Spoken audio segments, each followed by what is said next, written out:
www.redigio.it e la storia continua.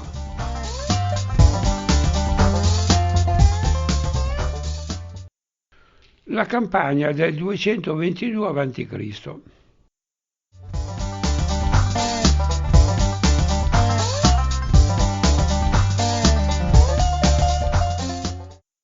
A Roma, la nomina dei consoli per l'anno successivo vede ancora la vittoria di un sostenitore del ceto agricolo romano, Claudio Marcello, che nomina come collega Gneo Cornelio Scipione, calvo.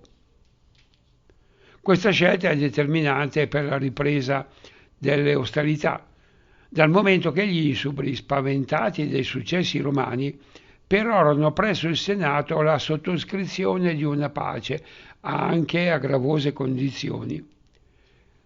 La ferma opposizione di Marcello, spalleggiato dal collega, vince sugli intenti concilianti dei senatori. Così, mentre i consoli uscenti Flaminio e Furio celebrano ciascuno il proprio trionfo, rispettivamente il 10 e il 12 di marzo, per le vittorie dell'anno precedente, si prepara la partenza della nuova spedizione.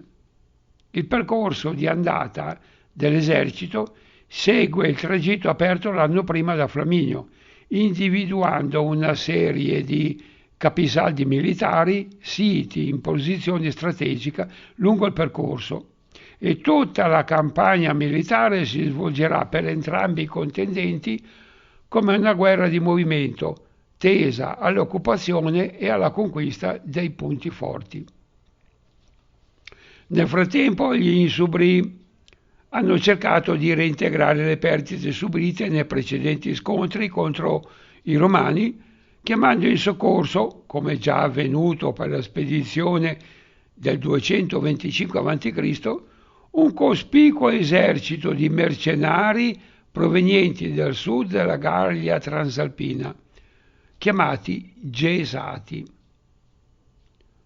L'esercito romano avanza attraverso il territorio degli Anari e passa la linea del Po più a occidente che nella spedizione dell'anno prima. Stavolta non è previsto il ricongiungimento con i Cenomani, probabilmente all'altezza della futura Piacenza. Quindi pone subito d'assedio alla piazzaforte di Acherre, dove i Galli avevano dislocato un presidio dei confini, una parte delle proprie forze. Questi ultimi, come contromossa, decidono di tagliare le retrovie dei Romani e passano il Po con una parte del loro esercito, invadendo il territorio degli Anari e saccheggiandolo, e stringono d'assedio il presidio di Clastidium. Quando ai consoli romani giunge la notizia di quanto sta accadendo, Marcello prende con sé una parte dell'armata, cavalleria e fanteria leggera adatte a uno spostamento veloce, e marcia a tappe forzate verso Clastidium.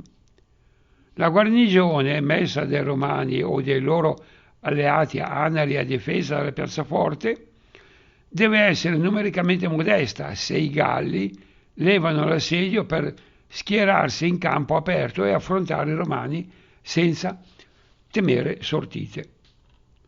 Seguendo la narrazione di Polibio, non ci soffermiamo sui famosissimi episodi letterari che costellano la battaglia di Casteggio. Marcello, che all'imbizzarrirsi del suo cavallo davanti all'esercito nemico, finge di voltarsi per adorare il sole, per non turbare l'armata con questo cattivo presagio. Il duce Gallico Vidomaro, che vota le spoglie romane a Volcanus celtico, mentre il console fa lo stesso con Giove Feretrio. A singolar tenzone tra i due condottieri e la vittoria di Marcello, che spoglia l'avversario delle armi. Vabbè.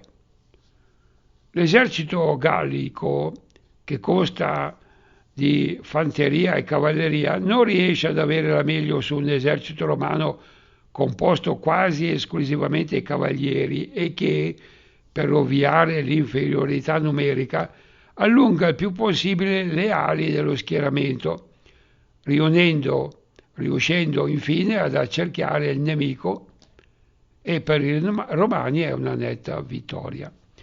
Nel frattempo la situazione si era evoluta anche sul fronte est.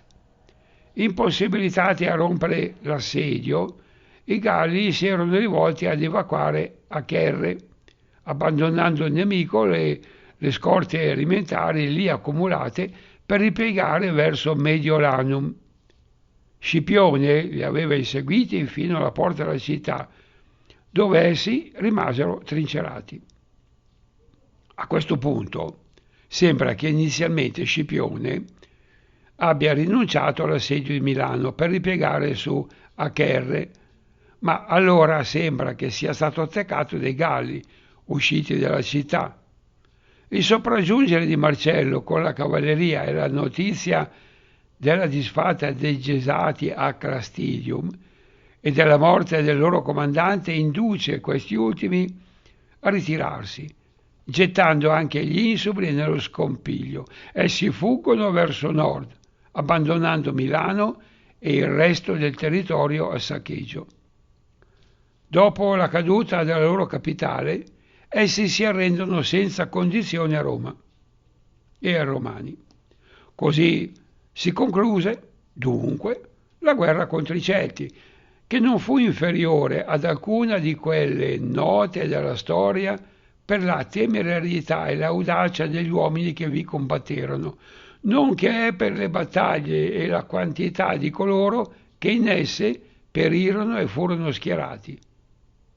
Così scrisse Polibio nelle Storie secondo 35:2.